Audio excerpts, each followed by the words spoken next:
Alors bonjour, donc oui, nous avons des spectateurs, donc bienvenue. Voilà, nous avons un dernier temps maintenant qui est le temps de la discussion, du dialogue à plusieurs voix. On va essayer quand même de découper un tout petit peu les choses pour organiser cette discussion qui est évidemment ouverte. Dans un premier temps, dans un temps zéro, dirais-je, je tenterai de revenir très brièvement sur les liens à tisser entre ce qui s'est dit hier et ce qui s'est dit cette matinée. Dans un premier temps, c'est donc un temps 1, je reviendrai plutôt, enfin nous reviendrons collectivement sur la question du document, de l'archive, et une question afférente évidemment qui est la restauration des œuvres. Dans un deuxième temps, ou temps 2, on s'interrogera sur ce qu'on pourrait désigner comme le dispositif du festival ou le dispositif de la biennale. Ce sera aussi certainement l'occasion de revenir sur certaines réflexions qui ont été articulées aussi bien par Wilhelm Flusser que par René Berger. Et enfin, dans un troisième et dernier temps, temps 3, peut-être qu'on n'arrivera pas du tout à suivre ça, mais c'est l'ordre que l'on proposait de se donner. Donc, dans un troisième temps, on reviendra sur cette question à laquelle peut-être il n'y a pas de réponse à apporter. Qu'est-ce que la vidéo? Est-ce pertinent de parler d'un médium ou peut-être un peu mieux d'un milieu qui serait spécifique à la vidéo? Est-ce que la notion que proposait René Berger d'interlieu serait-elle un outil pertinent pour appréhender ces questions et ces problématiques? Donc, ça sera une question ouverte. Donc, dans un premier moment, je pense que c'est plutôt les panélistes, donc les conférenciers et conférencières qui dialogueront entre eux. Le public, évidemment, peut intervenir, il suffit de lever la main électroniquement. Et on se tournera plutôt dans un second temps vers le public pour qu'il puisse aussi être sollicité plus directement. Mais n'hésitez pas à intervenir à tout moment. Donc je tente de rappeler un peu quelle était l'articulation entre la journée du 30 mars hier et cette matinée du 31 mars, donc aujourd'hui. On Voilà, et avant d'ailleurs, avant de rappeler l'articulation, je vais peut-être quand même présenter en deux mots le projet qui nous réunit ici. Faisons les choses dans le bon sens plutôt que dans le désordre.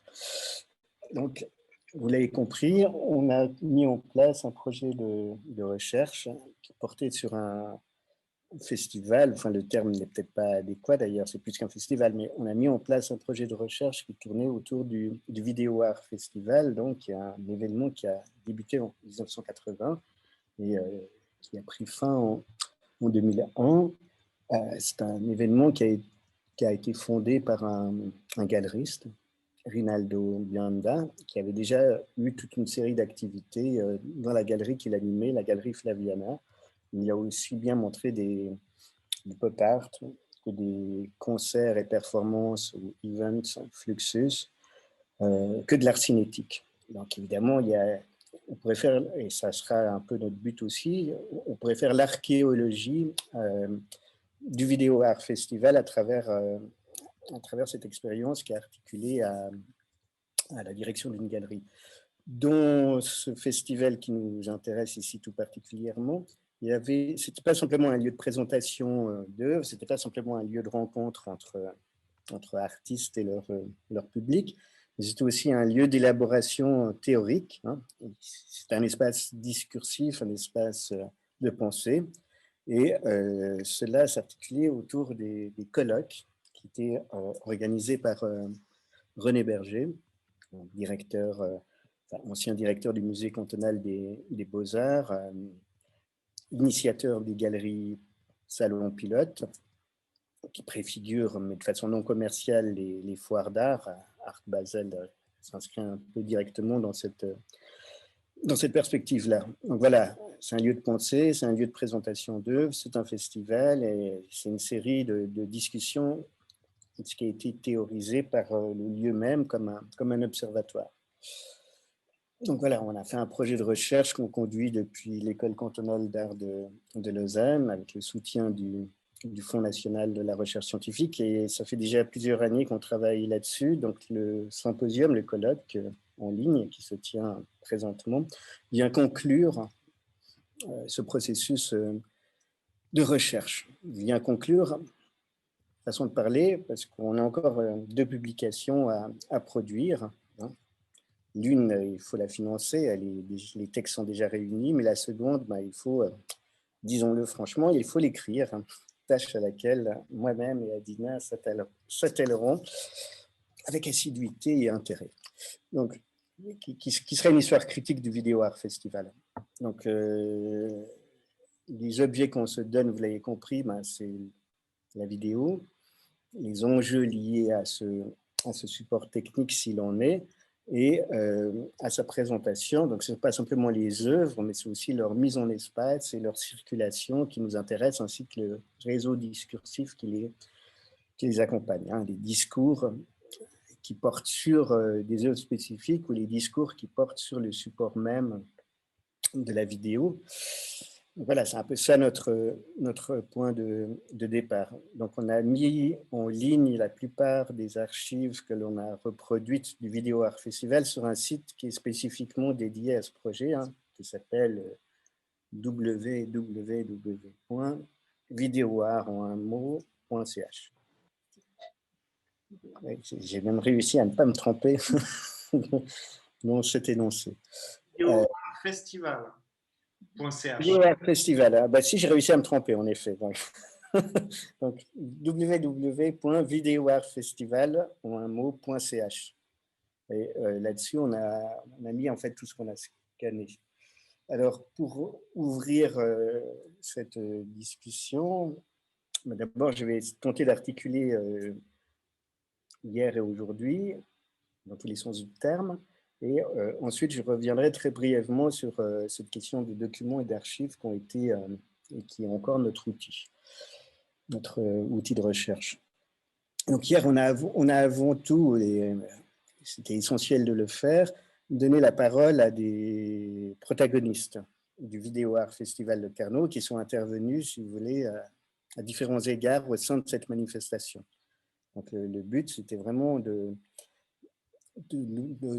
comment est-ce qu'on dit ça, de demander des témoignages, en fait, en quelque sorte. Des témoignages qui sont aussi problématisés, théorisés, mais aussi assumés d'un point de vue subjectif. Donc, l'enjeu, si vous voulez, c'était de demander aux gens qui ont animé ou qui ont traversé le Vidéo Art Festival de nous faire part de leur expérience, donc entre 1980 et 2001.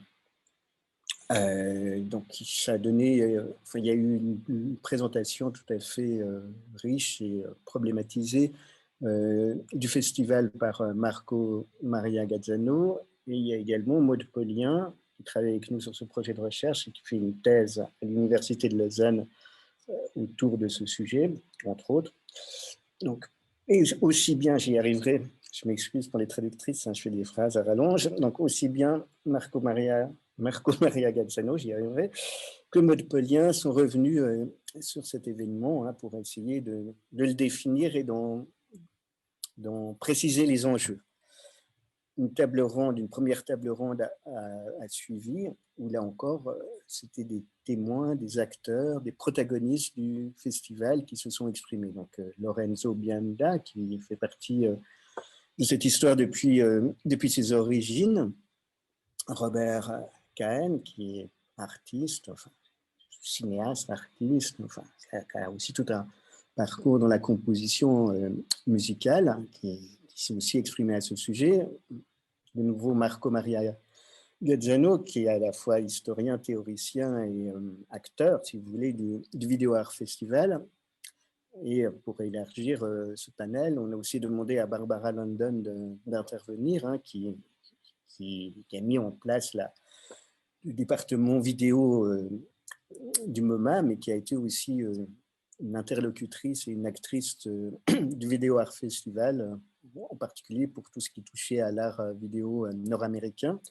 Et enfin, Biljana Tomic, qui était aussi également impliquée dans le festival et qui a organisé aussi toute une série d'actions et de festivals, enfin de manifestations et de festivals en Europe de l'Est. Hein. Donc voilà, l'idée c'était vraiment de demander à des gens qui ont traversé cette histoire de nous faire part de leur point de vue et de définir en quelque sorte les enjeux de ce milieu, hein, qui était le Vidéo Art Festival de Carnot.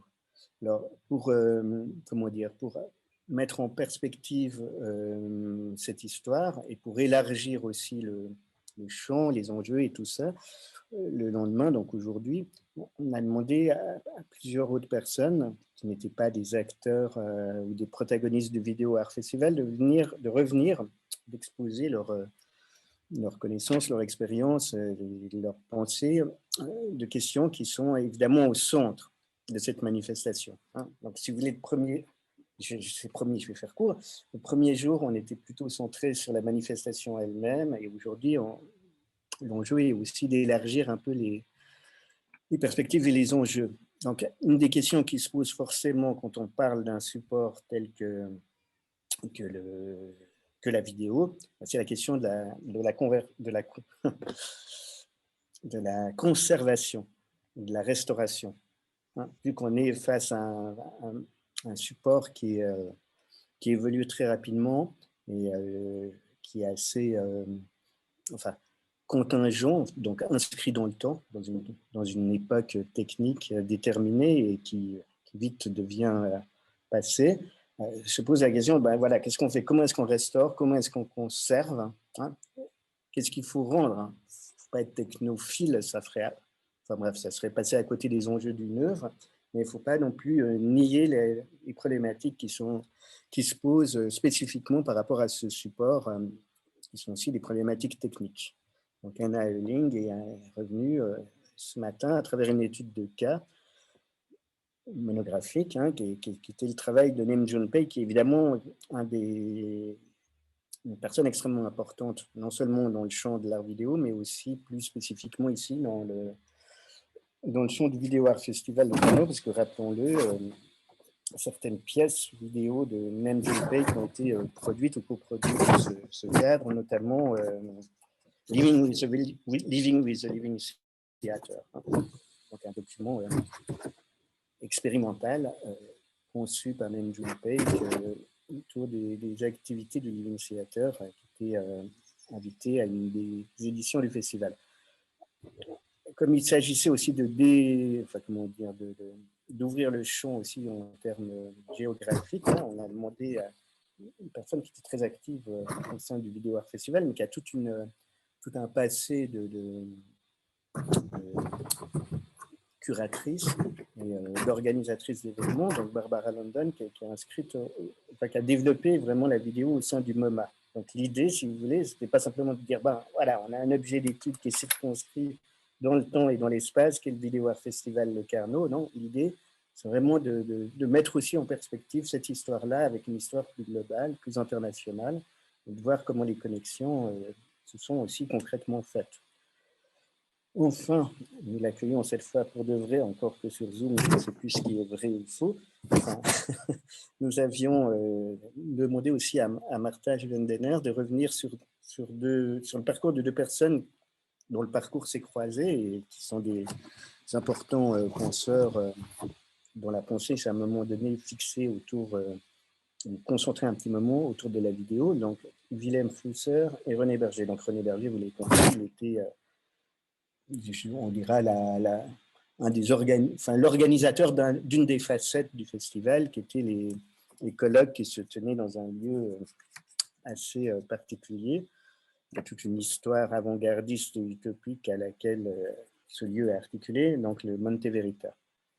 Donc voilà, l'idée c'était de croiser tout ça. Alors j'ai dit qu'on s'arrêtait dans un premier temps sur la question des documents, des archives. Bon, bah voilà, comment est-ce qu'on écrit cette histoire? Moi, je ne suis pas du tout un acteur du Vidéo Art Festival, donc comment est-ce qu'on écrit l'histoire de ce genre d'événement quand on arrive après coup et qu'on se dit, ben voilà, ça fait 20 ans que cette histoire a a pris terme, ben voilà, évidemment, ce sur quoi on travaille, c'est les archives. Donc, les archives, elles sont multiples, en fait, ici.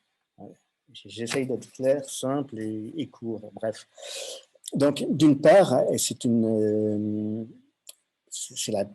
je dirais, la plus grande part des archives sur lesquelles on s'est basé de cette nature-là, ce sont des archives papier, hein, des documents papier. Donc, il y a toute une série d'éléments qui peuvent être iconographiques ou qui peuvent être textuels, hein, qui permettent, si vous voulez, de repartir, enfin de réécrire ou d'écrire peut-être tout simplement, enfin non, de réécrire parce qu'il y a déjà une histoire qui a été écrite, notamment par Vittorio Fagone, qui avait édité en 99 un livre important qui est l'art vidéo. Voilà, l'art vidéo 80-99, qui recueillait toute une série de textes qui avaient été prononcés au sein du Vidéo Art Festival. Et ils ont proposé ainsi une histoire en faisant appel à différents chercheurs et théoriciens. Il y avait aussi ce petit ouvrage. Non, on n'arrive pas. Décidément, moi et la technique, ça fait trois. Il y avait aussi ce petit ouvrage qui revient sur toutes les installations qui ont été présentées dans ce contexte. Donc, il s'agit de réécrire et pas d'écrire cette histoire parce qu'elle a déjà été écrite. Donc, comment la réécrire? En partant d'éléments qui sont des documents type photos, texte, tout simplement aussi des affiches, et puis de s'interroger sur toutes les publications, parce qu'il y en a eu, qui ont été produites dans ce contexte-là. Parce qu'il y a eu enfin, ça c'est mon point de vue, vous pouvez le contester, je pense qu'il y avait une conscience très forte d'être inscrit dans un moment historique et de vouloir faire soi-même l'histoire. Donc, il y a aussi des publications qui sont issues du Vidéo Art Festival lui-même, hein, comme manifestation. Voilà, ça c'est un type de document. Quelques exemples, hein, on pourrait appeler ça, je sais pas moi, j'irais presque à dire que c'est presque des livres d'artistes quelque part. Enfin, en tout cas, c'est des publications de type artistique qui s'inscrivent dans la continuité de ce que faisait auparavant déjà Rinaldo Bianda avec ses éditions Flaviana. Hein. Il y a Luciana Fontana, il y a plusieurs, il y a toute une série de publications d'artistes. Hein. Et je dirais que ces catalogues s'inscrivent, hein, enfin, en tout cas ces publications que vous avez sur la slide ici, merci Maud, présentée par Maud. Voilà, ça c'est vraiment pour moi des publications qui sont entre le livre d'artiste et le catalogue. Donc il y a ce genre de documents. Après, évidemment, il y a les œuvres elles-mêmes. Alors là, c'est très problématique, de mon point de vue. J'assume mon point de vue, moi aussi. C'est assez problématique parce qu'il n'y a pas vraiment... Enfin, il y a une collection, si vous voulez, qui est liée à tout ce qui a été présenté dans le contexte du Vidéo Art Festival ou tout ce qui a été envoyé aussi. Hein. Enfin, peut-être pas tout, mais en tout cas, tout ce qui a été retenu, je pense, dans les compétitions. Hein, ça doit minimum être cela. Donc, il y a toute une série d'œuvres qui ont d'ailleurs été restaurées en, je ne sais plus quand, quoi, il y a 20 ans, en gros, 15 ans, je ne sais plus, par Mémoriave, enfin avec l'aide de Mémoriave, en même temps que la Biennale de l'image en mouvement, Semaine internationale de la vidéo de Saint-Gervais-Genève. Hein. Mémoriave avait fait en même temps, enfin avait financé en même temps la restauration d'un certain nombre de bandes qui étaient déposées dans ces deux collections. Donc, collection préciser ce qu'est Mémoriave, non? Oui, alors vas-y. Oui, Mémoriave, qui est la fondation suisse pour la préservation de l'histoire, de la mémoire audiovisuelle en Suisse. Donc, voilà, juste. Voilà, donc qui ressort plein de trucs, dont aussi le film et la vidéo. Voilà. Donc, dans ce contexte, il y a eu ces deux fonds qui ont été partiellement numérisés, enfin restaurés, ou en tout cas numérisés. Ça fait aucun doute. Donc, sur un support qui est d'ailleurs difficile à migrer aujourd'hui, parce que la technique, ça avance très vite. Mais bon, au moins, les œuvres sont pérennes, si vous voulez.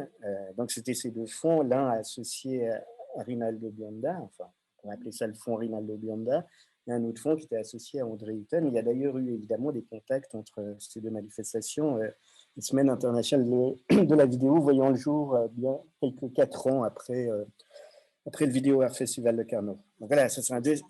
Puis je vais bientôt arrêter, ces promis, d'accaparer la parole. Donc il y avait ces deux trucs.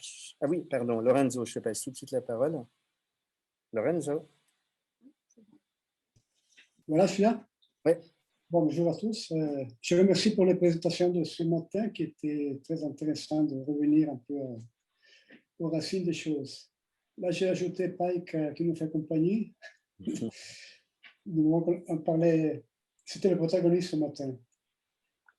Je voulais simplement revenir sur la question de l'archive de la vidéo art qui a été donnée au musée de Lugano. C'est comme ça que vous avez pu commencer à réinscrire l'histoire. Et c'est ça le but des archives. Bon, maintenant, le musée de Lugano, ça peut changer. Ils ont une structure cantonale, communale, mais j'espère qu'il va rester pour l'éternité. Parce que quand on fait une archive, c'est pour le futur et pas pour le présent. Avec la constitution de l'archive, il y a deux choses principalement. Il y a les bandes d'auteurs, l'archive en papier, les documents, les projets et tout ça. À côté des installations, ce qui reste, c'est le projet. Aussi du fait que les installations, à un moment, étaient toujours quelque chose d'éphémère, qui était fait pour rester quelques jours. Mais ça reste les écrits pour refaire, à retrouver le sens d'ici je ne sais pas quand. Il y avait aussi toujours la question du droit d'auteur par rapport à l'archive. Bon, l'archive est un domaine public actuellement. Il n'en fait pas une exploitation commerciale. Donc, c'est pour la culture, pour les étudiants, pour les chercheurs. Et puis, il va rester jusqu'à que les droits soient rendus. Parce que la question des droits d'auteur, c'est toujours une question un peu ouverte, surtout du fait qu'aujourd'hui, on voit beaucoup de bandes d'auteurs sur YouTube, complètement compressées, réduites. Et ça devient des caricatures de ce qui était le travail d'artiste. Le musée, comme disait tout à l'heure François, avec Memoriaf, et en collaboration aussi avec l'archive de Genève et l'archive de Zurich, ils ont cherché de digitaliser cette œuvre pour en permettre la continuité dans le temps. Puis on verra par rapport à l'évolution technologique, qu'est-ce qu'on va refaire d'ici quelques temps pour pouvoir les regarder. Il y avait aussi une petite question que je n'ai pas entendue ce matin, c'était la question de l'écran. Tout le travail qu'on a fait dans les années 80, c'était pour le 4 tiers, qui était l'image assez carrée. Et maintenant, on voit que des écrans rangés, ce qui, point de vue de la diffusion de la fruition de l'objet, ça devient bizarre parce que parfois on a des bandes noires, on pousse on déforme l'image ou on coupe à noir et bas. Moi, j'ai cherché d'équiper des moniteurs d'époque. J'espère qu'ils vont durer longtemps. Et bon, voilà. Je laisse la parole à la prochaine. Oui, écoute, merci pour ces précisions, en effet, qui sont importantes. Lorenzo, j'ai vu que Marco Maria, tu voulais intervenir? Si. Vous m'entendez? Si. Oui, tout à fait, oui, pas de problème. C'est très rare pour mon ordinateur, c'est un miracle. Alors, non, je remercie Lorenzo pour ces précisions et aussi pour la photo sur Liechtenstein. C'est beau, Pike, en relation avec Liechtenstein. Belle, avec les fleurs jaunes. Alors, sur l'introduction de François, les livres qu'a publié Fagone, ces catalogues, archives sur le papier, ont été la bataille que Vittorio Fagone a vaincue contre Rinaldo Bianda depuis 15 ans.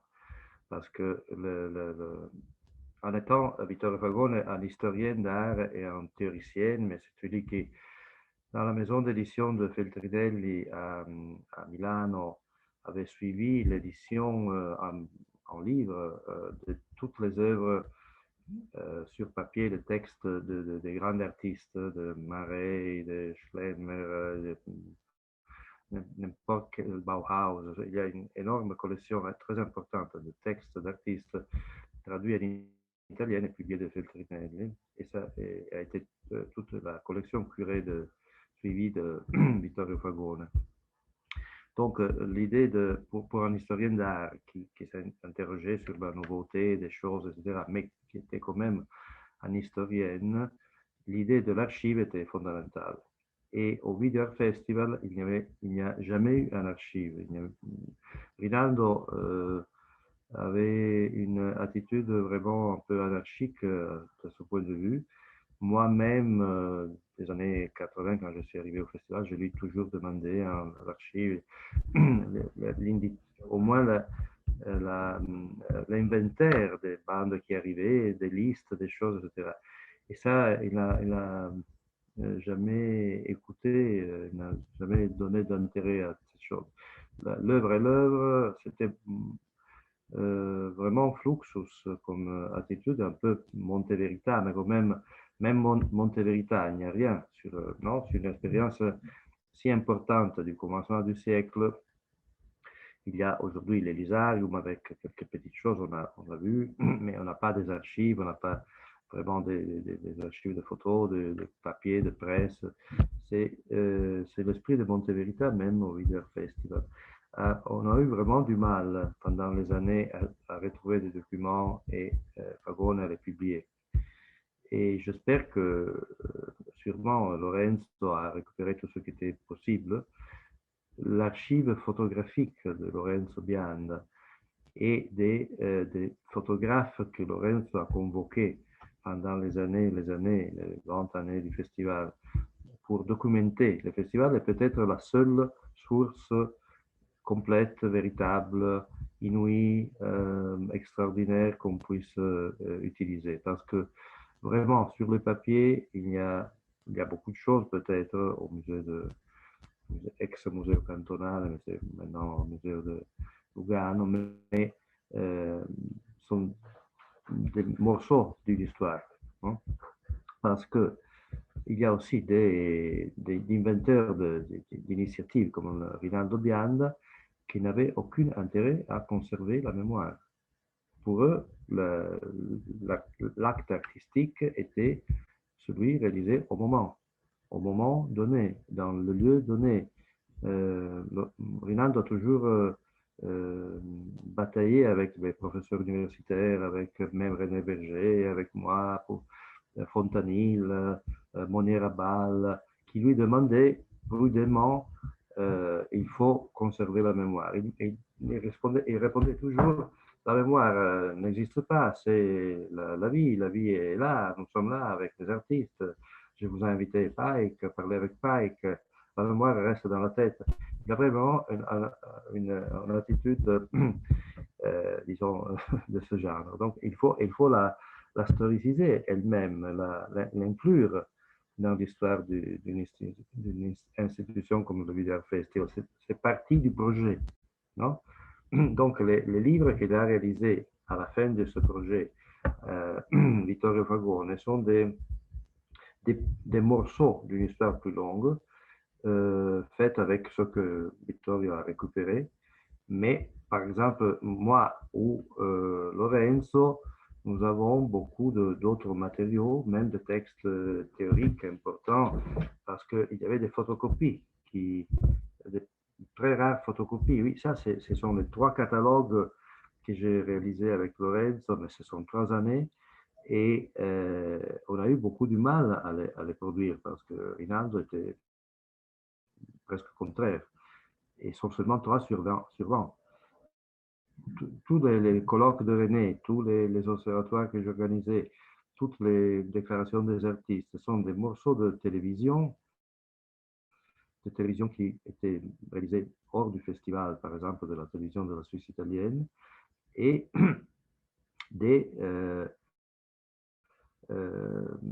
points de vue vidéo que Lorenzo réalisait pendant les workshops à l'intérieur des études de la Flaviana, des études Fax, etc. Donc, tout le papier qu'on a sur le Video Festival est très peu et idéologiquement incomplet, c'est-à-dire Les œuvres qu'on a publiées sont complètes, mais sont des morceaux d'une histoire. Ça est une question. Il faut la rappeler parce que c'est important pour continuer l'histoire sur le Video Festival. L'autre question, mais c'est una domanda, c'est vraiment une question, c'est que sur la conservation des œuvres, des installations, pour les installations à raison, soit à Lorenzo, soit à Barbara London, les installations, ce sont des choses compliquées à conserver. Et peut-être les installations vidéo sont les premières qui vont mourir dans l'histoire de l'art. Donc, il faut conserver les photographies. Non, mais c'est vrai, c'est dommage. Mais il faut conserver les photographies, il faut interviewer les auteurs, même les techniciens qui les ont réalisés. On n'a rien sur les installations. On n'a pas de. Vous avez vu les morceaux de papier de paille qui sont des petites 3 lignes avec un dessin, c'est pas un projet, non? Les musées aujourd'hui demandent des projets pour les réinvestir et il n'y a absolument aucun projet. On ne sait pas les centimètres, le mètre de distance entre un objet et l'autre, quel genre de moniteur va utiliser pour l'image qu'on a enregistrée, si l'image doit être enregistrée en analogique, en bande magnétique comme ailleurs, ou bien on est autorisé à la numériser. Ce sont toutes des choses totalement ouvertes. Aucun auteur qui produit des installations est capable de répondre à une chose pareille, même quand quand les musées lui achètent l'œuvre, parce qu'il devrait retourner sur son œuvre et repenser le modèle de l'installation et l'écrire et l'inventer. Non? Nous avons ici Robert Cahen. Robert a le même problème. Non, si le musée de Strasbourg lui achète une œuvre, il va lui demander beaucoup de choses techniques qui sont poétiques, mais en tant que technique, il n'a jamais fixé l'attention sur elle. Donc, il n'y a pas de projet. Pour Michelangelo Buonarroti, il y avait des projets. Pour les choses de la Renaissance, il y a des projets architectoniques, il y a des budgets, il y a des modèles, non? Les artistes, autre-temps, travaillaient avec les nouvelles technologies de l'époque, mais ils étaient beaucoup plus précis. Peut-être l'art vidéo est né dans Fluxus, est né avec Pike, l'improvisation, les happenings, etc. Elle est restée comme ça. Au XXIe siècle, nous, qu'on est historiens, on est confrontés à un manque total d'informations précises sur les œuvres, ce que nous ne permet pas de les réinvestir d'une façon véritable. Au moins d'accepter l'idée du fluxus éternel. Par exemple, Pike avait donné à Jean-Paul Fargé l'autorisation vocale à réinvestir ad libitum TV Garden. Et Jean-Paul, en tant qu'ami, criticien, historien de Pike, a réinvesti TV Garden beaucoup de fois, dans des façons différentes, beaucoup plus différentes de celles qu'on a vues sur les photos du moment aujourd'hui. J'ai vu des TV Garden à Clermont-Ferrand, à Paris, etc. C'était signé par Jean-Paul Fargé. Pike a donné à Lorenzo Bianda la possibilité de réinvestir. C'était un acte d'amour, hein? C'était pas un vrai acte d'amour scientifique, artistique, de réinvestir Good Morning Mr. Orwell en installation. Et il a des dessins, Lorenzo, et il a réinvesti ça, même à Rome, même dans d'autres lieux. Mais ce sont des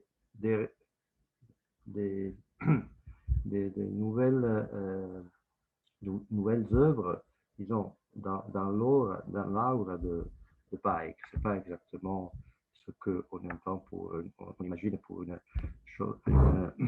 réinvestissement scientifique. Même moi, Pike m'a donné la possibilité de réinventer plusieurs fois Spring Fall. C'est une double bande sur 2 moniteurs très très belle qu'il a utilisé pour Sixteen Electronic à la Biennale de Venise en 1993. Et moi, j'ai son autorisation écrite sur un petit morceau de papier. Et c'est tout ce que j'ai les bandes et je propose de temps en temps cette œuvre, je la projette sur le mur, sur le toit, sur le lieu, etc. Je cherche de respecter l'intention de l'artiste, mais ils sont passés 30 ans et l'artiste est mort. Et quand je vais mourir moi-même, l'œuvre va disparaître complètement. Même si on cherche... Alors, ça, c'est un problème. Les installations, c'est un très grave problème. Le problème qu'a soulevé Lorenzo, l'écran. L'écran, c'est un thème énorme. Alors, moi, je soutiens théoriquement que le vertical cinéma, le cinéma vertical, celui du smartphone, l'a inventé Nam Paik avec Zen for TV, non?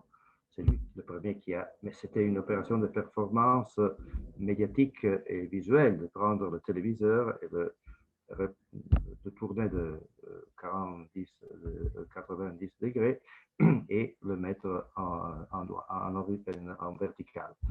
Aujourd'hui, tout le monde est en vertical, non?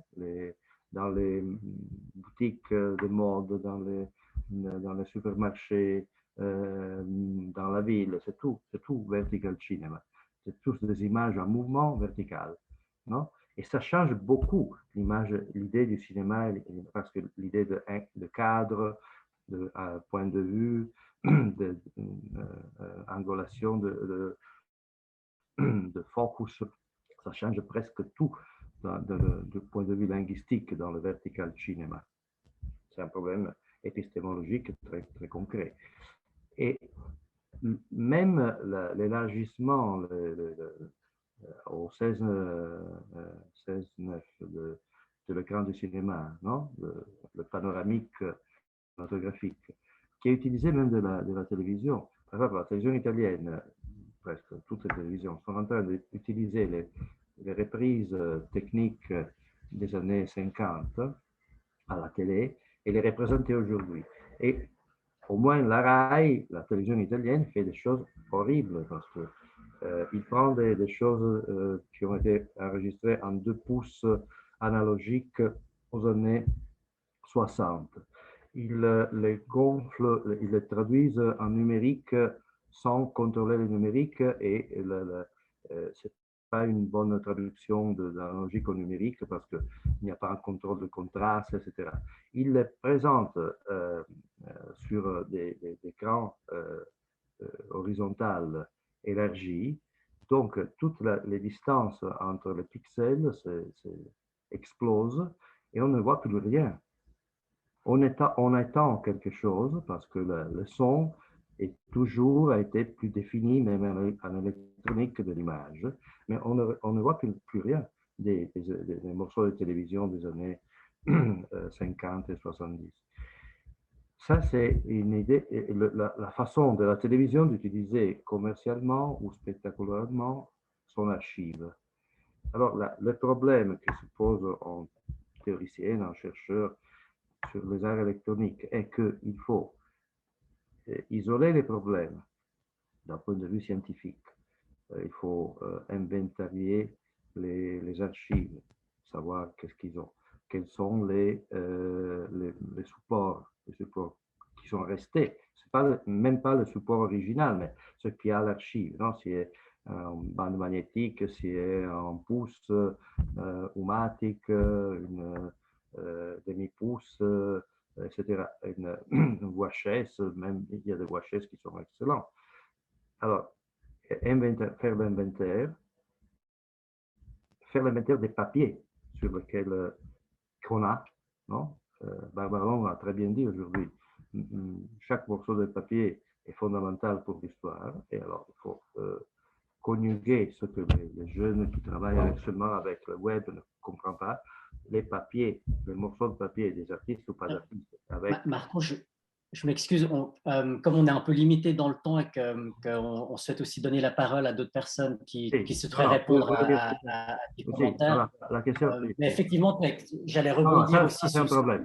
Mais le problème vrai, c'est, à part ça, la question qu'on pourrait tourner à tout le monde est, il n'y a absolument pas, ni en Suisse, ni en Europe, ni dans le monde, des protocoles de traduction de l'analogique au numérique condivisés par les archives, par les musées, par les lieux de conservation. Moi, je ne sais pas comme Mémoire a traduit en numérique les bandes magnétiques de Locarno. J'ai des doutes qu'il a fait avec l'attention. Je ne sais pas s'il a vraiment garanti la possibilité de conserver en numérique la même quantité d'informations électroniques qu'il y avait sur l'analogique. Ça, c'est le vrai problème. Sinon, on va faire des compressions, et les compressions sont toujours des falsifications. Il n'y a pas un protocole. Il n'y a pas, même il y a des protocoles similaires pour le film. La FIAF a des protocoles. Pour la vidéo, il n'y a absolument rien. Et ça, c'est un problème énorme pour n'importe quelle histoire ou n'importe quelle réinstallation des œuvres. Excusez-moi. Peut-être que Hannah, you were raising your hand, so you might want to, you have some elements of response, so you want to react to what Marco Maria just said. You have to unmute yourself. You muted. Yes. You can hear me now. I know that many others also raise hands, but I think because Marco raised a few issues related to conservation, I don't call this process restoration, rather conservation.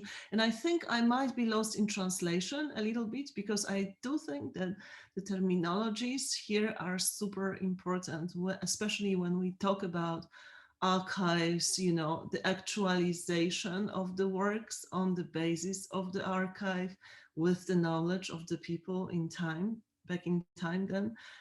To kind of think about this now, it is a highly, you know, highly relevant issue, but we have to be very careful how we call it. And I'm not quite sure if I understood everything very properly from what Marco said, but I do think that, you know, there is quite a lot going on the theoretical scene, practical theoretical scene of thinking about the kind of futurity or the present of those works, like video installations, videos, however we call it, media installations, that do account for all sorts of possibilities. That is, you know, having the work represented or at least accessible in the present in some kind of material form that in one way or another relates to the artist's initial thought or intention.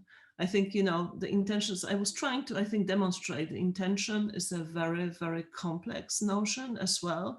I think, just to put it shortly, and I don't want to summarize again all this what has been said, but you know, there are also many other intentions that play a role in the work's trajectory, such as those curatorial intentions, you know, the intentions of technicians and people who did participate in the work's, you know, life during its, I don't know, 3 decades or 4 decades of life.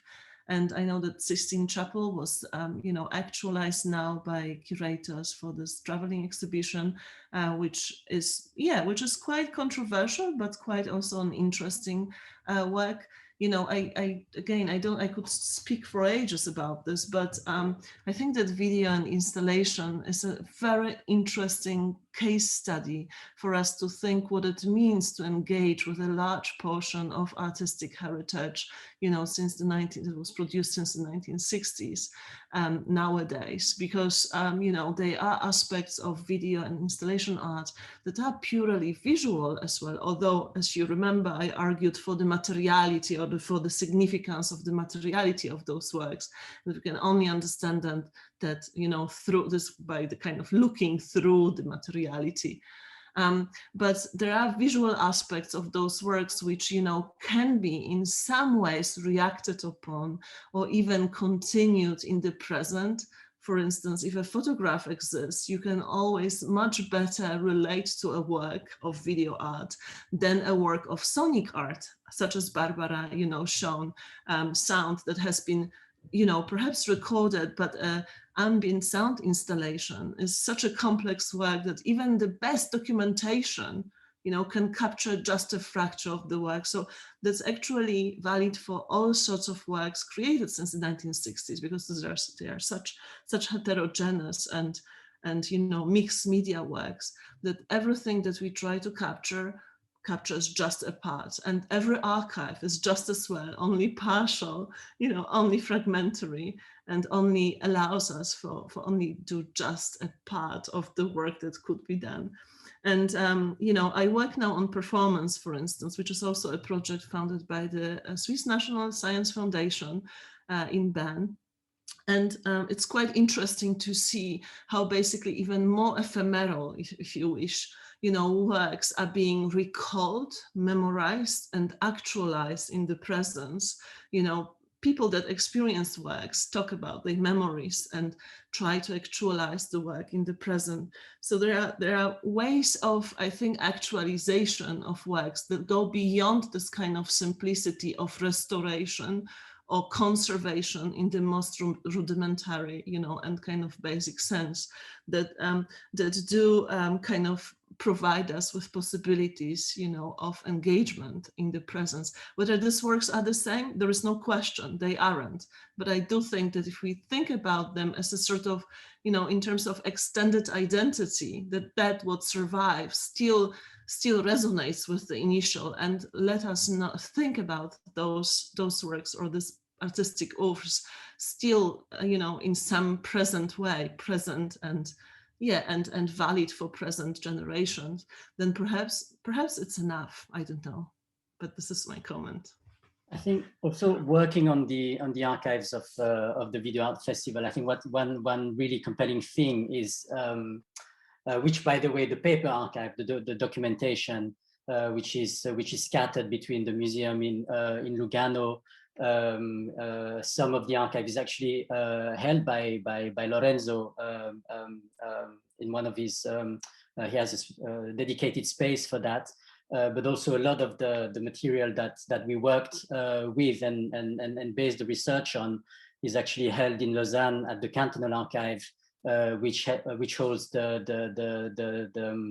archives of René Berger. And one thing which is really fascinating to see is also it's not just the content of this documentation, but it's the materiality. And for material that comes from that period, from the 1980s and 1990s, I would say there's even an aesthetic. I think this, you know, this zeitgeist of communication that video artists, curators of the time, and you know, the people interested in the sort of events like the Locarno Video Festival, there's an aesthetics of communication that is embodied by this archive. I mean, it's the rise. You know, you have the facts. There's something that you would never do now, which is printing emails. That there are, you know, there are like tons of printed emails by René Berger with you know, with like the format of the paper is different. You have, you know, you had that paper that that had these dots on which was punctured on the sides for the printer, and you see the fascination, because I mean, you know, this is anecdotal, but I think it tells a lot about the cultural moment that the Video Art Festival is symptomatic of. Like René Berger would send these faxes or emails with little visual haikus, which are, you know, he would send these messages with like visualizations of animals with a really short sentence. So you see the kind of interest and fascination for the medium of communication. So there's something also, yeah, it has a performative dimension, I think, just like in its sheer materiality. But what I also wanted to say, also in response to Hannah's presentation this morning, I think it really opens up to questions of based on really concrete readings, but also that really opens up to more theoretical questions about object and time, and the kind of, like, you know, the modes of existence of objects, or the biographies of objects, the way they're dated. So there's really a necessity to rethink the very concept of archive. I mean, as I was just saying, we wouldn't print all the emails, all our emails now, but that's a form of permanent archiving. There's permanent updates with micro temporalities, lots of micro operations that are happening all the time as we speak. So I'll try to be short, but. And I want to actually invite Maud and Martha, whom we haven't heard yet, because I think what's fascinating with the Video Art Festival is its very form and essence as an apparatus. And I think Berger and Flusser had that kind of intuition that they needed to articulate the new form of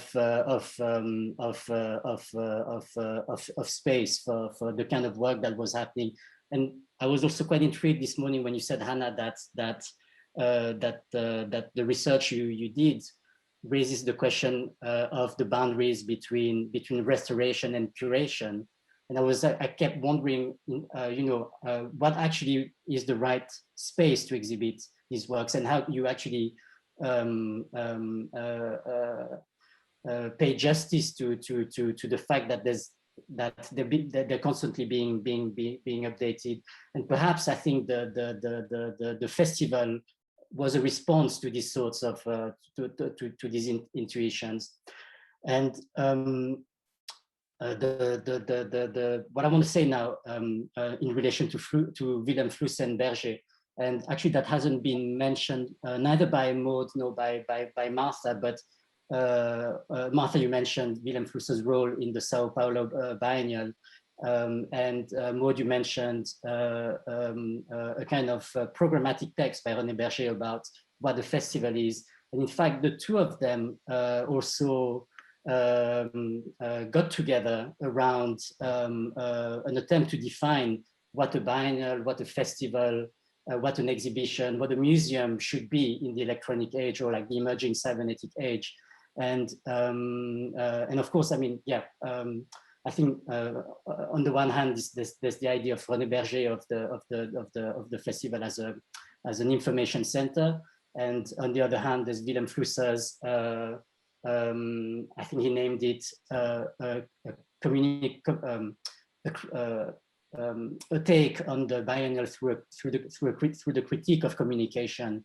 So yeah, I would like to hear both Maud and Martha on these questions, which I think, yeah, perhaps help also unpack a lot of the things that we're talking about. Juste, oui, bien sûr, on va poser toutes ces questions et on va bientôt passer la parole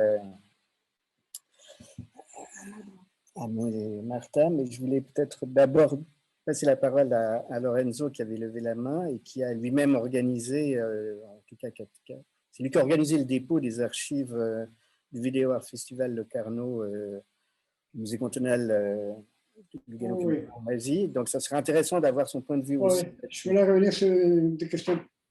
Vous m'entendez là? Oui, très bien. Je voulais revenir sur une question plus pratique par rapport aussi à ce que disait Marco sur les papiers qu'il y a pas, sur ce qui a été conservé ou pas. Il y a été conservé beaucoup de papiers qui est à Lugano. Je pense que Dina, François et Maud, ils ont pu trouver beaucoup de choses au-delà des tapes. Et puis, il y a le deuxième côté d'archives qui était l'archive de Rinaldo et de la Galleria, qui est en train maintenant de donner à la bibliothèque de l'Université d'architecture à Mendrisio. Donc, les deux archives pourront se relier. Moi, j'ai fait confiance à la bibliothèque, car à la bibliothèque, différemment que le musée, il y a quelqu'un qui va afficher tout le matériel. Donc, ça donne un travail, ça facilite le travail pour les chercheurs après. Et si ça marche bien à Mendrisio, je demanderai de déplacer le musée de Lugano à la bibliothèque. Et en tout cas, c'est toujours le canton. On pourrait faire ça, parce qu'on n'est pas tellement content de ce qu'ils n'ont pas fait à Lugano. Memoriaf, il a fait son travail, mais je lui ai fait confiance sur les protocoles, sur le système qu'ils ont choisi, parce que c'est sérieux. Et puis, bon, je voulais savoir aussi de part de François, Edina et Maud, qu'est-ce qu'ils ont trouvé, qu'est-ce que ça lui manquait par rapport à ce qu'on a donné, cette boîte qu'on a donnée. Ils sont restés là jusqu'à qu'ils sont arrivés à faire une recherche. Et du côté de photographie, ça c'est mon archive. Et je voudrais qu'est-ce que je vais faire avant de mourir? En principe, je vais laisser avec l'archive de Rinaldo et de Ines sur la bibliothèque. Ça, c'est l'idée. Et en tout cas, il y a beaucoup de photos que je faisais à Lugano, que je faisais ici. Il y a beaucoup d'images qui n'ont pas de Didascalie. Ça, c'est le grand problème. On a des personnages, il faudrait se souvenir de marquer les noms avant qu'on oublie tout ça. Merci. Merci Lorenzo. Il y a une question du public. We have a question from the audience, which I'll read. Question from Chris King. Do you think we have an issue where curatorial discourse, art history and art theory have moved away from the material? There are great exceptions. So it is very difficult for those conversations around the material makeup and conservation of the work to happen outside of those technical people who still have this knowledge.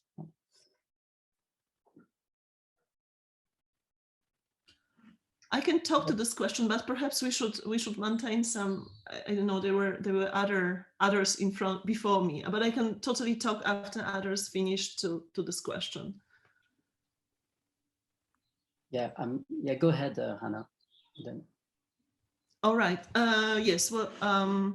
So I do think the issue here that is raised is how, if I understand it rightly, how art history, curatorial discourse, and art theory kind of moves away or disregard, perhaps to a certain degree, the very kind of, the importance of materiality. And why is that? I think that a second part of this question already implies this. So the idea that, that the conversations around the material makeup of works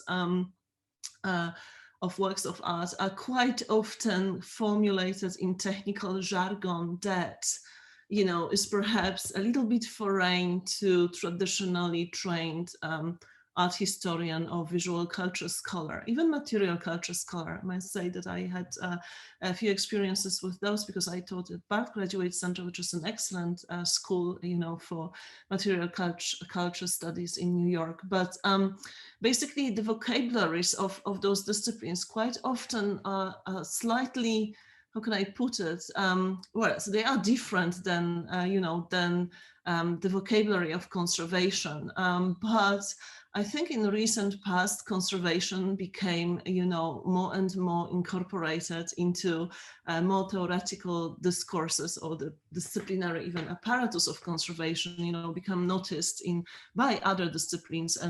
And my colleagues, I was also fortunate enough to be invited to teaching those programs. They and we kind of started to incorporate conservation vocabulary or perhaps slightly mediated conservation vocabulary into other disciplines, into taught programs. And, people such as Francesca Bauer at Harvard Art Museums with technical studies in art, a doctoral school there does a great job that invites, for instance, PhD scholars from different disciplines, art historians mostly, to speak about conservation and materiality from the conservation perspective. I could mention many more programs. I myself teach in material in art history department at UCL, but we have a very specific program which is called BA History of Art, Materials and Technology. Barth, I mentioned already, has this amazing program that does look into materiality of artworks in such an amazing and detailed way. I do think that the change must also come from conservation. So there are not many people that do speak both languages, and to speak art historical or media theoretical discourse together with the discourse coming from conservation about materiality is pretty seldom still. I think that, I have brilliant colleagues who really work, on video, on media installations, and they are being heard, but only to an extent, just because, you know, the language is very specific and there is no kind of translation happening. But I think I demonstrated it in my talk that, you know, this focused, really focused lens on materiality, when you look through the conservation lens on artworks such as video installations, or, you know, larger entities like archives or material culture in general, it offers us just very, very, very amazing you know, approach to knowledge that can be digested, and we can all profit from it in a very kind of good way. Thank you, Hannah. I think Maud and Martha, you could try and respond. And then I saw that Robert raised his hand. So after Maud and Martha, Robert. But I let Martha start as wow. I let Martha start as we haven't heard her directly yet, and then I might go on. Thank you. What would you like me to respond to? I'm already off on this other thing. I'm so fascinated by the ideas of conservation, and particularly archive over here.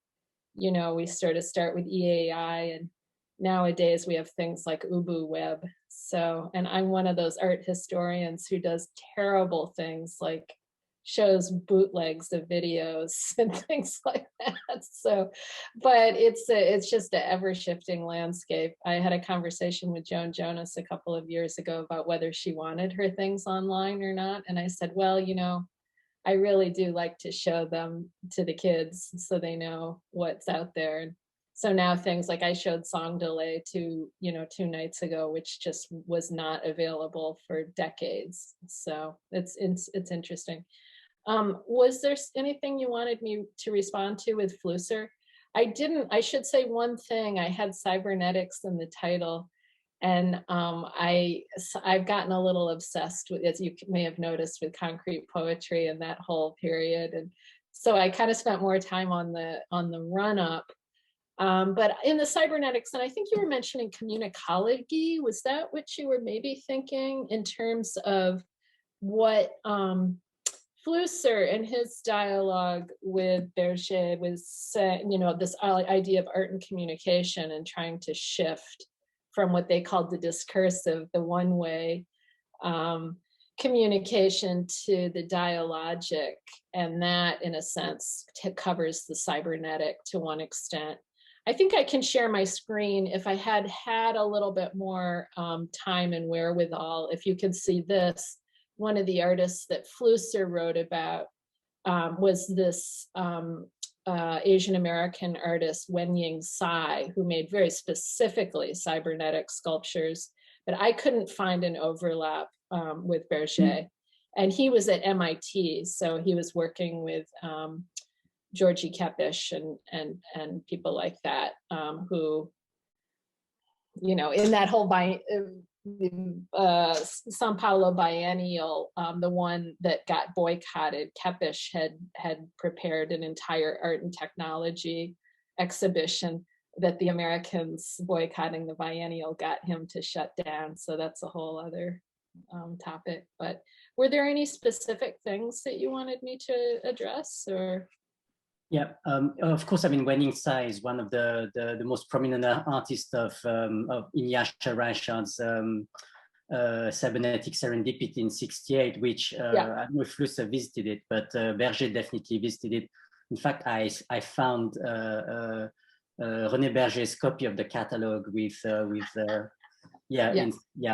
Anyway, but yeah, you're right. I was just wondering whether you had you could expand perhaps based on what you said this morning, but you know, on Flusser's ideas around cybernetics as applied to exhibition apparatuses like the biennial or the festival, because there's this letter in the Flusser archive in Berlin, and there's a statement by Berger that follows the statement by Flusser, and I think the syntax is communicological critique, and you're right. He says that we should rethink the biennial based on cybernetic ideas. So And he says, in fact, the exhibition in cybernetic terms, it's not an exhibition. It's the opposite. It's an inhibition. So we should try and find a more dialogical model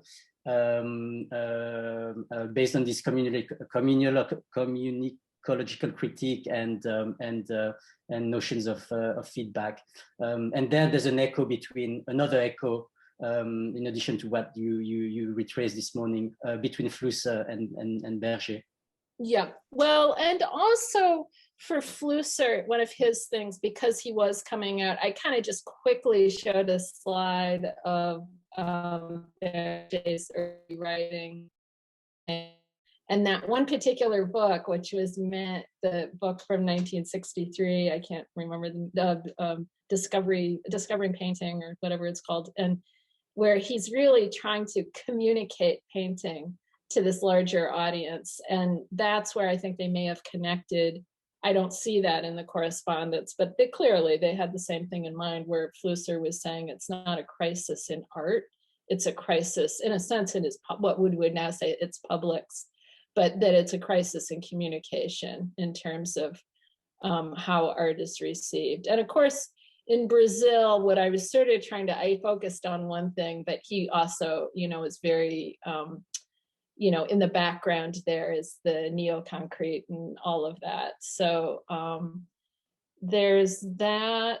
And, the other thing I wanted to say, this book that later was published as Communicologie was, the first version of it was actually written in English, and it was called Mutations in Human Relations. And that I'm quite clear that the term mutations came from Berger. You see that in there. So in terms of them trying to restructure not just the biennial, but that it is this idea of kind of restructuring communication in a larger sense. And not, I think, for those of us coming out of art history, one of the things that's very unusual of Willem Flusser, I'm one of the few art historians working on him. I believe I'm the first person to write a dissertation in the United States on Flusser.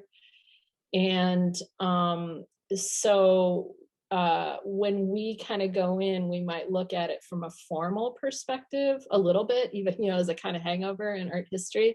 But Flusser just was not approaching it in that way. It really was this idea of communication, and then it didn't really matter in terms of the media, which is why for him, he was able to sort of shift over to video so somewhat seamlessly in the early 1970s. And then when there was a big photography boom, or as Roland Barthes put it, a boom in photography theory in the late 70s, Flusser moved on to photography, although he was using it as a subterfuge for basically what he called technical images, but he no longer focused on video per se. So for him, technical images was anything produced by a technological apparatus, which was another favorite term that he and Berger loved, the term apparatus. So for Flusser, a technical image could be film, television, video art, a photograph, a satellite photo, or one of his favorite forms at that moment, the hologram. So I don't know if you have any other questions. Yeah. No, thank you. And but maybe Maud want to respond or expand on that.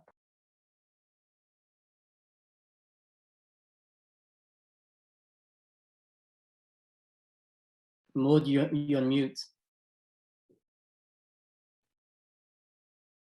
I try like this. Could you put what? Can you hear me? Yes. Okay. Cool.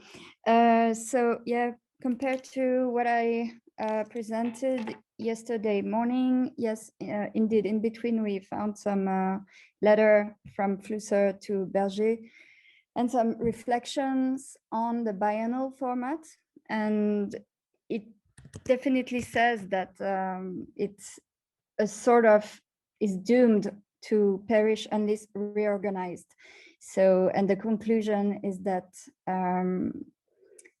a reform of its communicological impact, like the one proposed might change the scene, not only in Brazil, but all over. So there was really this thinking about the temporal and the hierarchical structure of the biennial and the communication system based on some sort of cybernetic feedback and consultations of participants, and information exchange definitely was there at the time, and it seems that both Berger and Flussers were thinking about it. And later on in the festival regarding Berger, it's definitely there is something with the permanent structure being fixed in one place and fixed in some power structure and codes that still goes on with Berger. I don't know if Flusser followed that right after, but there's also the idea that is really the biennial model or the festival, video festival model doomed right now, or does it just get along without being too much self-aware and self-critic on its own model? I'm here opening to both contemporary issues like how to apprehend festivals right now.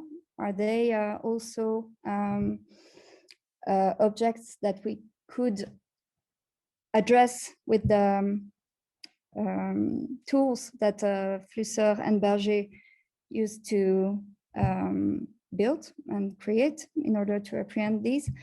And also, yeah, what kind of other system could be a replacement for biennials or festivals, especially in these times, just like now? We have these symposiums with everybody scattered. Is the festival still an option necessary? Some film festivals actually chose to have regular schedules, some others to have an open screening window. And there's something like between the 70s, the 80s, 90s, and right now that I would like also to address through these considerations. And maybe also something cultural, like different parts in the world, as these information flows go or not. Some symposiums last week actually couldn't reach people based in Beirut or Lebanon, and is really information's network so democratic as Berger apprehended it. So yeah, I don't know, maybe for that, I would like to ask Biljana if she understood something, but Biljana is in another country. She yesterday she talked about how important it was for her and other artists from Yugoslavia to meet other actors, thinkers, artists. And right now, we haven't heard you so much. I just pass the question to you. What do you think about this importance of these kind of events, festival, biennials, symposiums, as an information center process and information exchange process? Go ahead, please, sorry.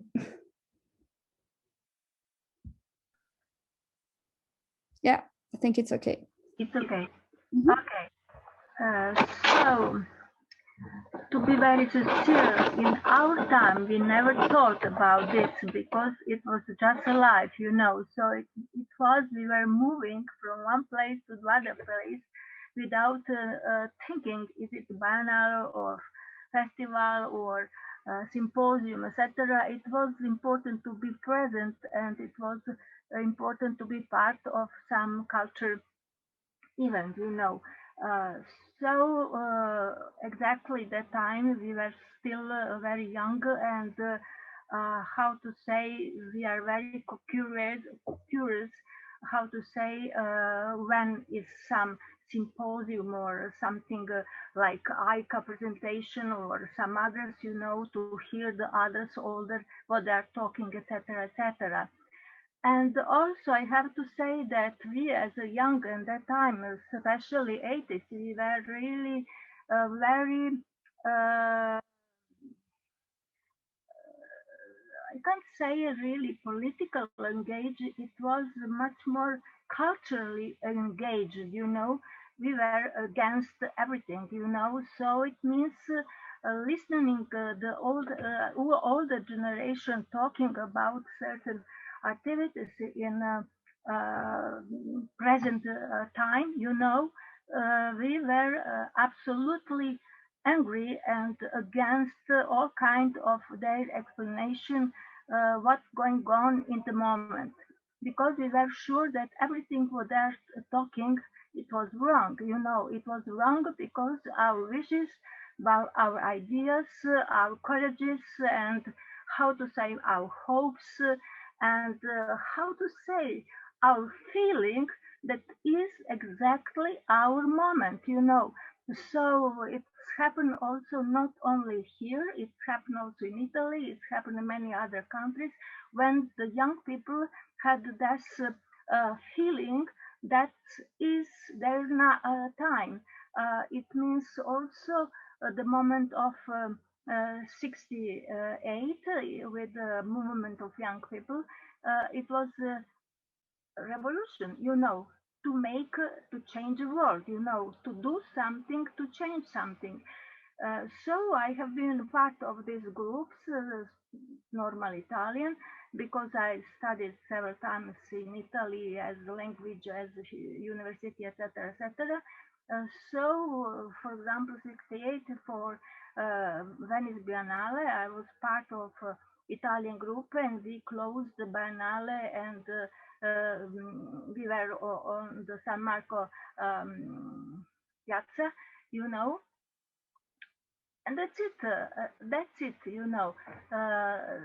So till now, I then it was moment, I think, but it was so big energy, you know, so that everything what I did in that time, for example, in one Yugoslavia, it means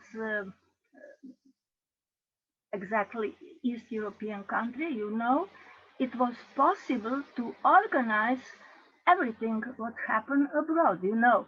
It was so easy just to ask. For example,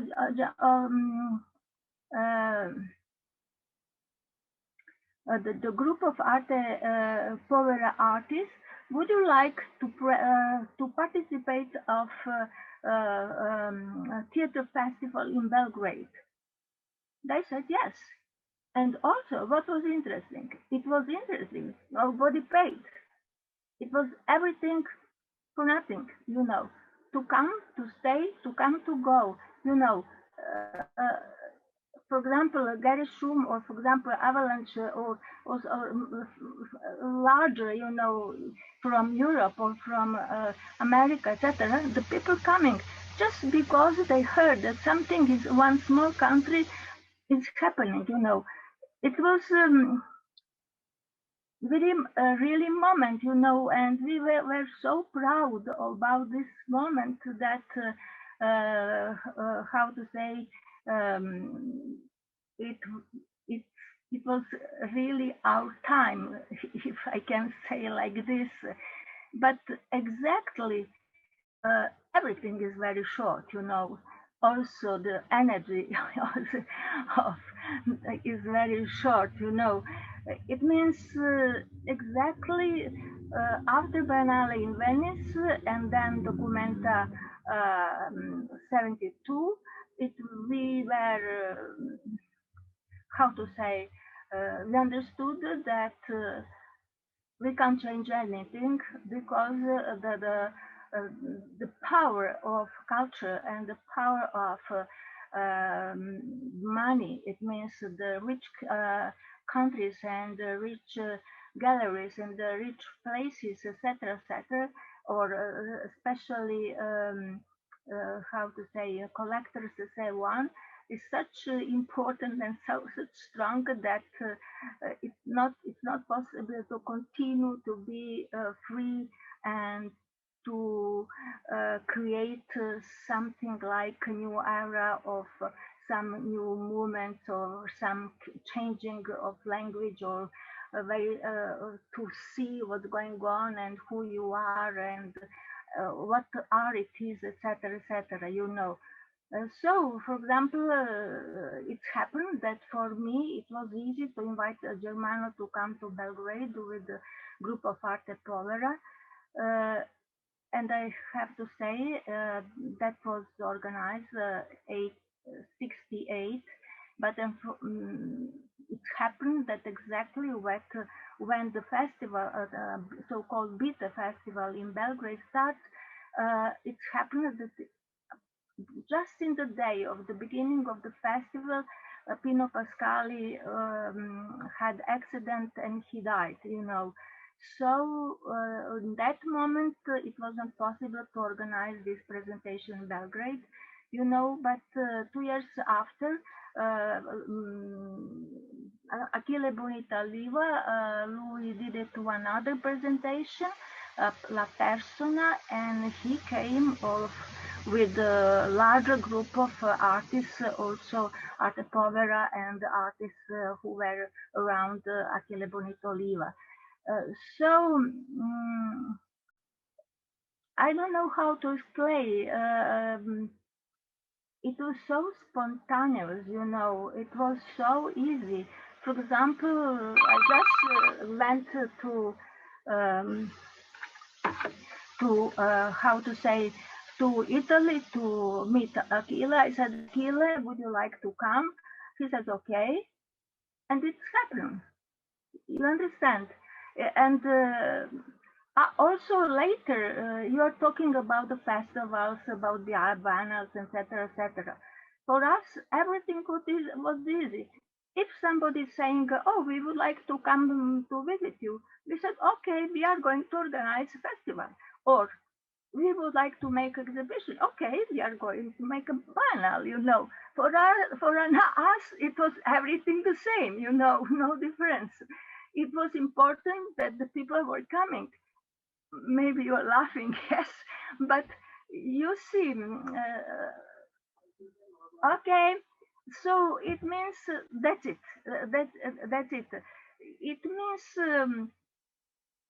I think, for young people, I always would like to say, just be courageous, you know, to do something, and you have to do, you know, doing the things you are really could express yourself as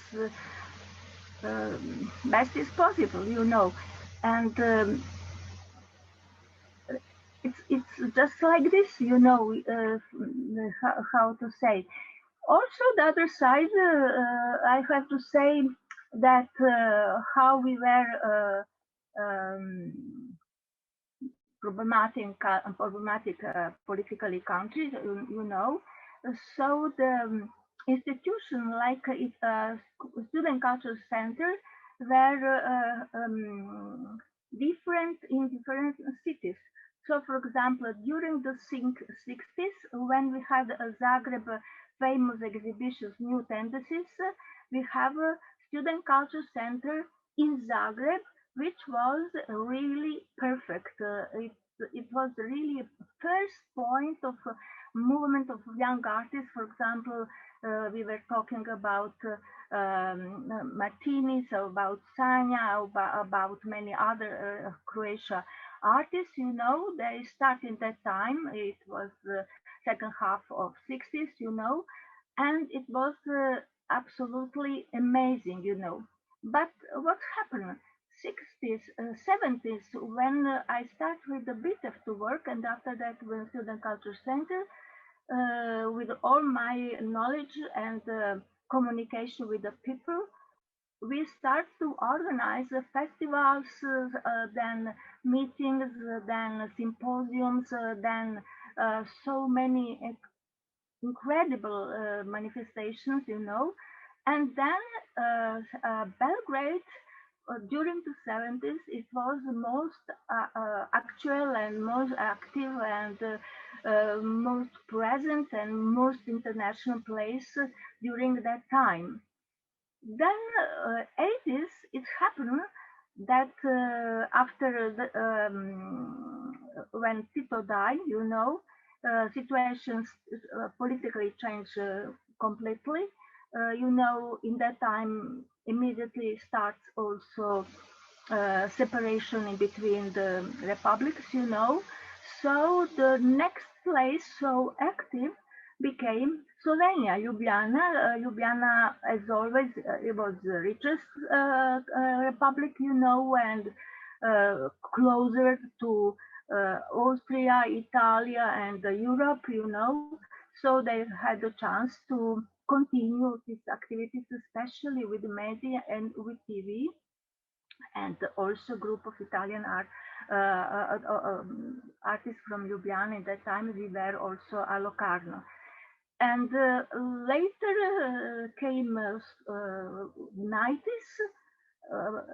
It happened that Bosnia and Sarajevo became a new point of activities, you know, and so they moved and they recollect all ex-Yugoslav places to be together to make some exhibitions, etc.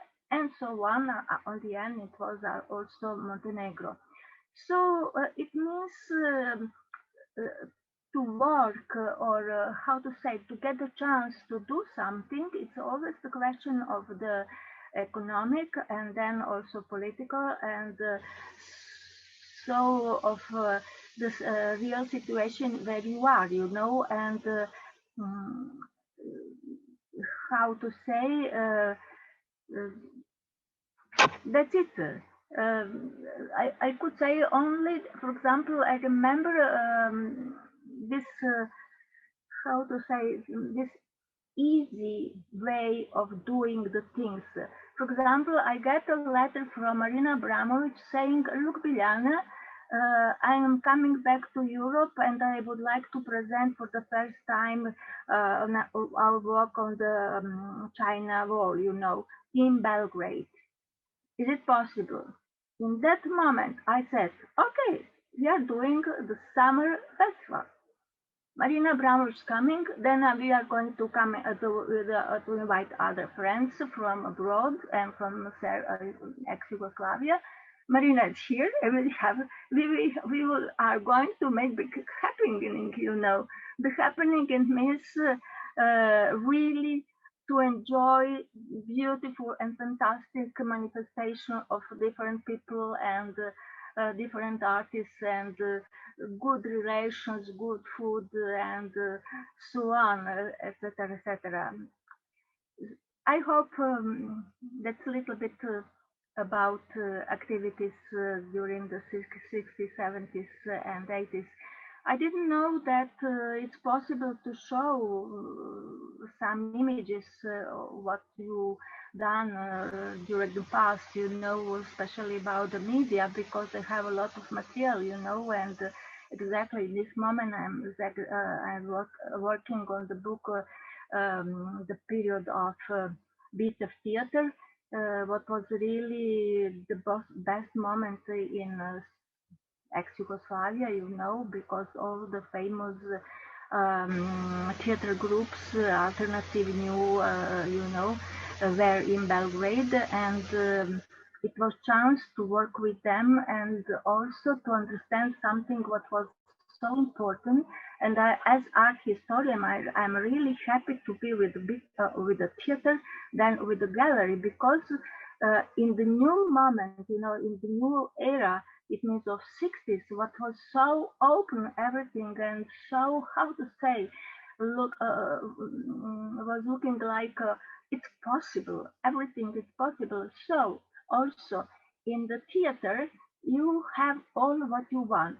You have the places where you can give a chance to artists to make their pieces, because the artists are coming without anything. They're saying, we would like to make this and that, you know. And then into this, they said, go to the, how you call this, worker places where you have all stuff, you know, to cut the things, to make sculptures, to make different, how to, it depends on the ideas and interests.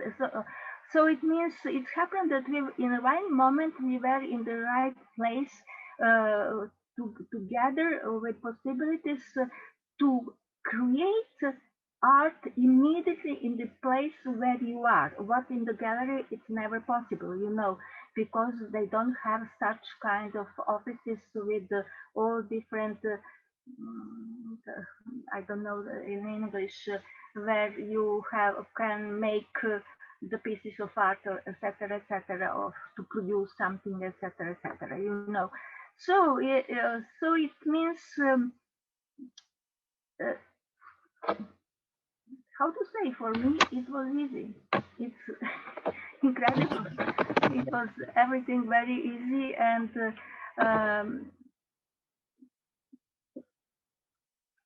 thank you so much, Biljana. Martha, you raised your hand. Do you still want to respond to? Just going to respond very briefly. And then Robert.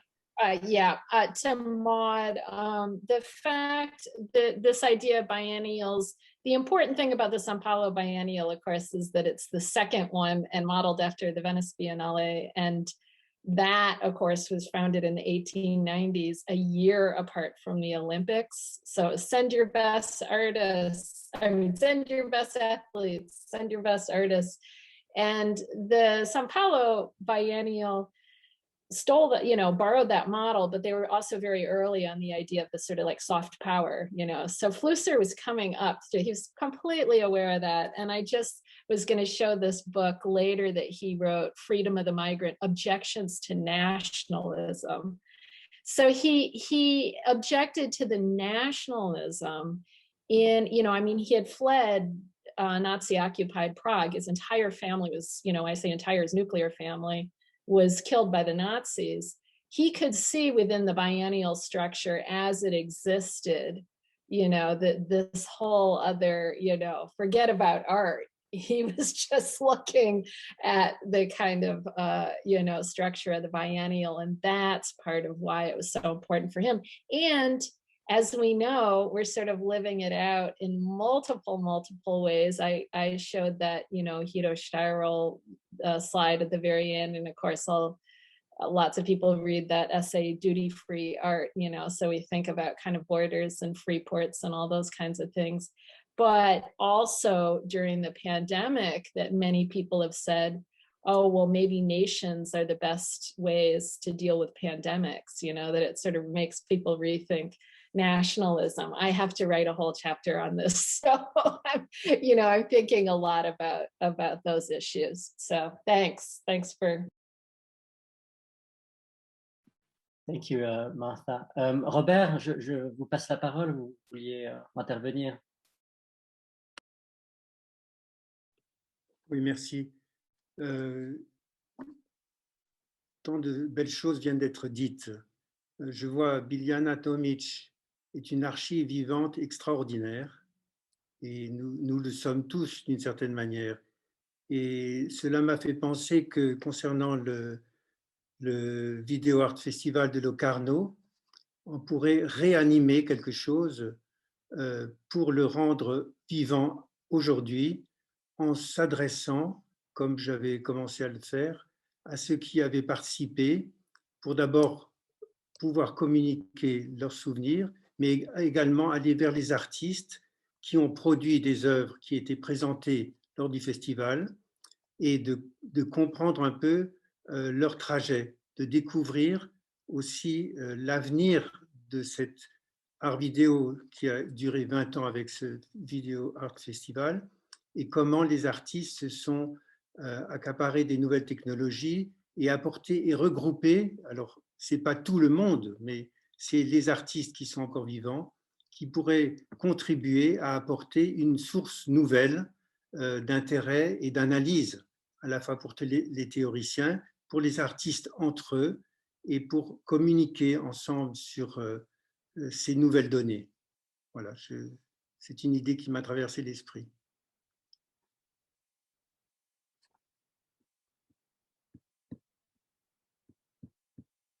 Est-ce que quelqu'un veut répondre à ça? Any reactions? C'est plutôt à nous d'y répondre. C'est une invitation qui nous est lancée. Oui, c'est ça que je voulais dire. Ça fera Lausanne prochainement. Quoi.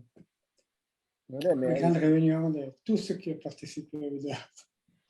Non, par contre, c'est certain qu'il est possible de recueillir des témoignages d'artistes et puis aussi de théoriciens, d'historiens, de critiques, etc., qui sont passés par le festival.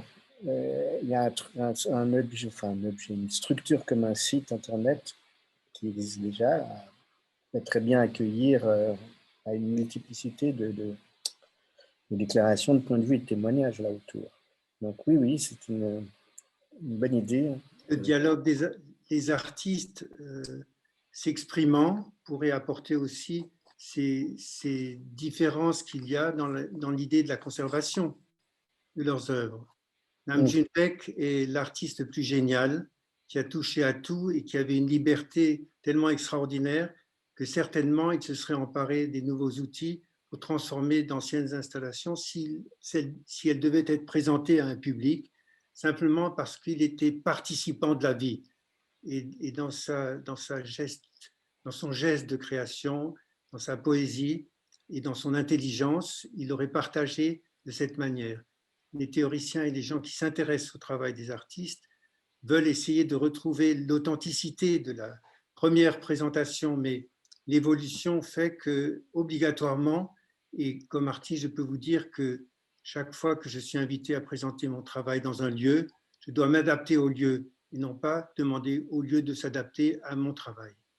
Ça ne veut pas dire que je perds le contenu, mais je m'adapte dans la forme pour que la chose soit partageable et réalisable. Voilà. Bon. Et merci Robert. Et oui, vous leviez votre main. Je vous assure, je suis rapide. Alors ça, c'est une très belle suggestion de Robert qui nous a donné même le point de vue d'un artiste vivant aujourd'hui qui est concerné à l'exposition de ses œuvres, vidéographie ou vidéo-installation après un certain nombre d'années où toutes les technologies sont changées. C'est un problème très sérieux et évidemment, lui, c'est sage.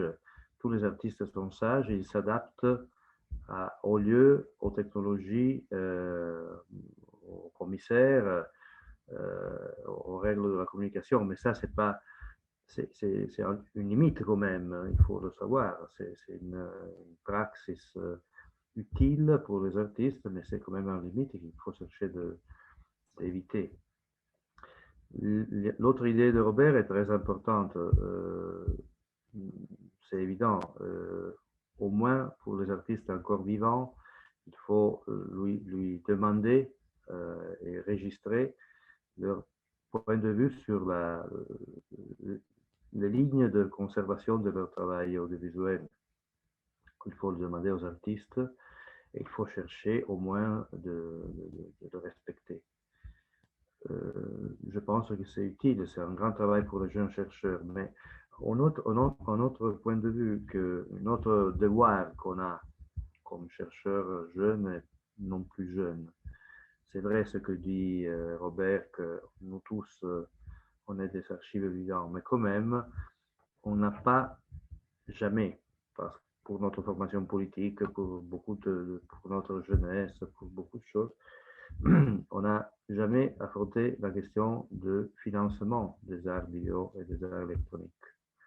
C'est le point qui a soulevé Liliane, hein, que je remercie beaucoup, parce qu'il faut commencer à étudier l'économie des arts électroniques. Parce qu'une chose est les galeries privées institutionnelles ou non à New York, une chose c'est la Fondation Rockefeller, une chose c'est le MoMA, une chose c'est l'argent privé qui aux États-Unis a été dépensé. Une autre chose complètement différente, c'est l'autre production de la part des artistes. Tous ces les artistes se sont autoproduits les choses, les œuvres. Une autre sont en Europe, par exemple, les petites disons, interventions économiques de télévision, de l'ORTF, de services de la recherche, de la RAI, de RTBF de Liège, de la télévision espagnole, mais ce sont d'autres sources d'argent, mais aussi de divers circuits de diffusion des œuvres. Et une autre encore sont les œuvres miraculeuses très importantes de l'Europe de l'Est, parce que là, c'était les États qui payaient, qui donnaient une grande quantité d'argent à des commissaires extraordinaires comme Biliana, qui avaient la force de choisir les artistes, mais c'était l'argent public. Ce sont beaucoup de différentes formes de financement des travail d'avant-garde qui posent aussi des diverses formes de modèles de diffusion, d'archivation, d'études. Tout ça, il faut encore l'étudier et l'étudier en profondeur parce que c'est très important. Voilà. Merci.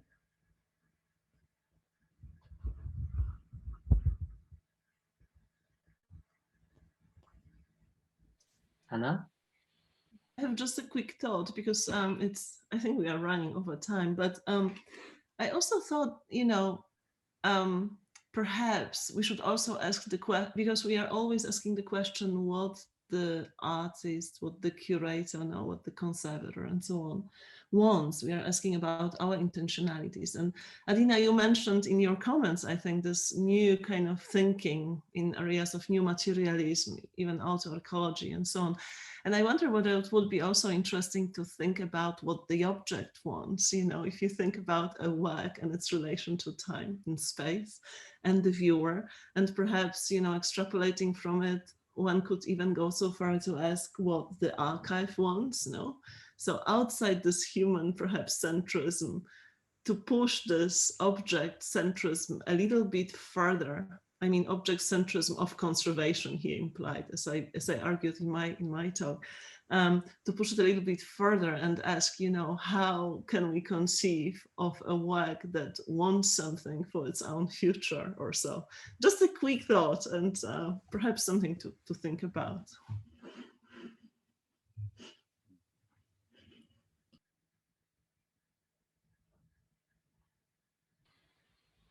Alors peut-être, on a abordé, je pense, un certain nombre de points qui nous tenaient à cœur. Alors, soit peut-être quelqu'un, une remarque, un commentaire particulier à apporter, soit en effet, on arrive bientôt au laps de temps imparti. Alors, qu'est-ce qu'on fait? Est-ce que quelqu'un veut spontanément rajouter un commentaire? Sinon, voilà, on peut aussi mettre terme à cette réunion qui, évidemment, ne va pas terminer la conversation. Les choses sont encore ouvertes et en cours. Et en effet, tout type de contribution que vous voulez nous apporter, on sera très content de la diffuser, de la faire exister. Je serais très curieux de savoir comment se concluait le festival lui-même à Locarno. Parce que, ça veut dire après le festival, les festivités après le festival, c'est ça? On va faire les post-festival studies now. Je n'ai pas compris la question. Non, en fait, du coup, je suis curieux de comment parce que le festival était aussi très connu pour le côté humain, chaleureux dans le lieu magique qu'est Locarno. Et il y avait de très belles fêtes. Donc, je me demande, la question, c'était aussi, comme on est au moment de conclure notre symposium sur Zoom, ce qui est un peu moins féerique, je me demandais, oui, peut-être que Lorenzo, tu veux dire, ou restituer un souvenir d'une clôture de festival ou, en tout cas, la clôture, c'était la question financière, finalement. Il y avait deux choses. Il y avait les grandes fêtes, les grandes bouffes, et les grandes familles. Et puis, il fallait aussi payer ça. On a eu beaucoup de subventions par l'État, principalement, par le canton. Et puis, de papa, il y avait aussi en parallèle le festival du cinéma local. Le festival du cinéma était en train de grandir aussi. Et vers la fin des années 90, il y avait des choix culturels, de politique culturelle, qui voulaient mettre tout dans la même chose, quoi. En fait, les choses de grandes et pas beaucoup de petites choses. Donc, la politique s'est adressée plutôt sur le festival du film, ce qui faisait manquer l'argent au festival de vidéo. Ça, c'est un point. Le deuxième point, c'était que le vidéo c'était né comme lieu de rencontre à l'époque pour réunir des gens qui se connaissaient ici et là, mais il n'y avait pas un lieu de rencontre pour tout le monde. C'est comme ça qu'il s'est constitué aux années 80. Et de plus en plus, on a vu beaucoup de festivals qui sont surgis ici et là. Il y avait beaucoup de festivals partout. Il y avait la technologie qui était beaucoup plus facile, donc il y a beaucoup plus de production, beaucoup plus de blabla. Et donc, le festival était arrivé à son but. Il était né pour la diffusion de la vidéo. La diffusion s'était établie d'une certaine façon avec toutes les difficultés, donc c'était plus question de continuer, sinon c'était une routine qui marchait sur soi-même. Donc, s'il y aurait une réunion prochainement pour, après 20 ans, voir qu'est-ce qu'on est devenu, ça serait très bien. Je souhaite qu'on arrive à le faire à la fin de ce...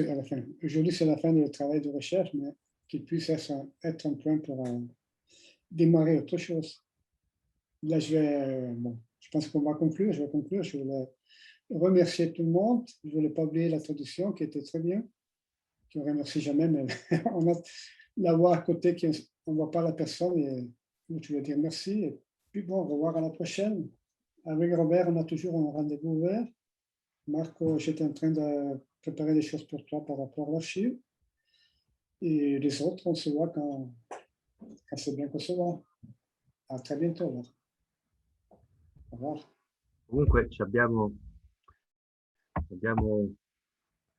posso? Abbiamo una mostra che valorizzerà ancora il Video Art Festival Roma,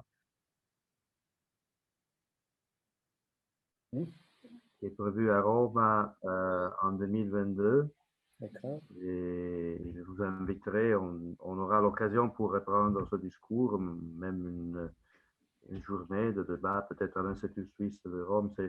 C'est une exposition sur l'art vidéo italienne qui j'ai obligé les organisatrices à insérer le Video Art Festival, qui va être organisé au Palais des Expositions de Rome et à la Galerie nationale d'art moderne de Valentina Valentini et de Cosetta Sava. Et moi, je dois suivre la partie sur Video Art Festival, donc on a une autre occasion de reprendre ce discours et peut-être conclure avec une fête, parce que en 2022, on va fêter tout ça à Rome, les 30 ans du Video Art Festival, d'une façon un peu plus humaine. Merci quand même. Moi aussi, je remercie les traductrices, les organisateurs, les organisatrices. C'était un très important support. Merci beaucoup. Merci à tout le monde. Merci aussi, en effet, redisons-le aux traductrices. Merci à Cédric aussi qui nous a suivis pendant tout ce projet. Évidemment, merci à vous. Merci infiniment à vous tous et à vous toutes. Et puis, de toute façon, le chapitre n'est pas clos, hein. Bien au contraire. Hein. Je ne veux pas dire qu'il s'ouvre, hein. Mais il se poursuivra. Voilà. On en ajoutera d'autres, le chapitre. Liliana, you have to activate your mic if you want to say something.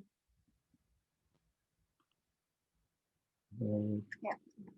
So how we are going to be on the end, you know, I just would like to thank you to all of you for inviting me, and also to my old friends. Thank you, Robert. Thank you, Lorenzo. others think this is nice young group, thanks to you, Adine. So, till the next time.